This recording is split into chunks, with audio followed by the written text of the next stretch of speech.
The Cross of Christ.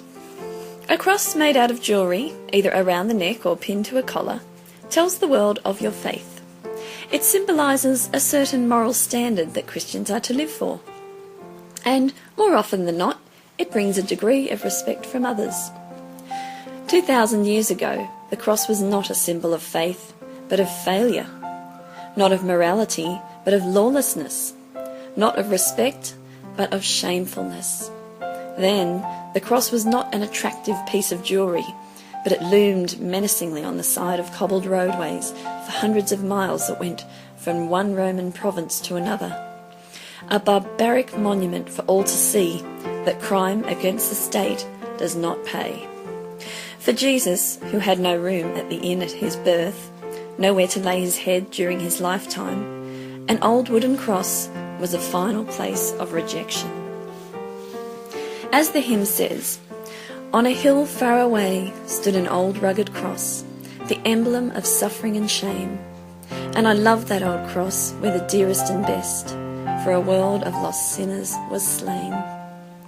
It was there, on that old rugged cross, that Jesus raised his weary, blood-stained head and asked the judge of the whole universe, not for vengeance, not even for justice, but for mercy on those who crucified and cursed him. It was because of Jesus' innocent shed blood on that cross that humanity received a second chance. A medical researcher tells us that this was the most agonising death man could face. The victim had to support his weight in order to breathe. The pain caused by the spikes hitting through the nerves in the wrist explodes up his arms, into his brain and down his spine. The pain through the nerves between the bones in the feet jerks his body erect. Then the leg muscles would convulse and drive his body downward.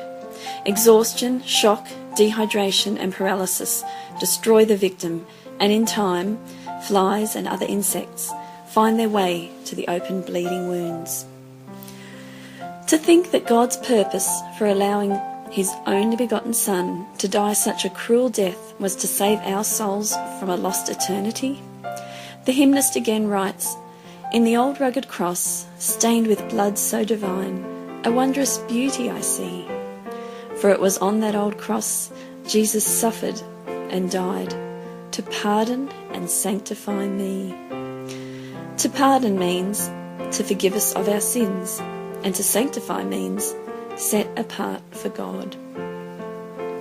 Jesus once told a man, which still rings true today, "For God so loved the world that he gave his only begotten Son, that whoever believes in him should not perish but have everlasting life."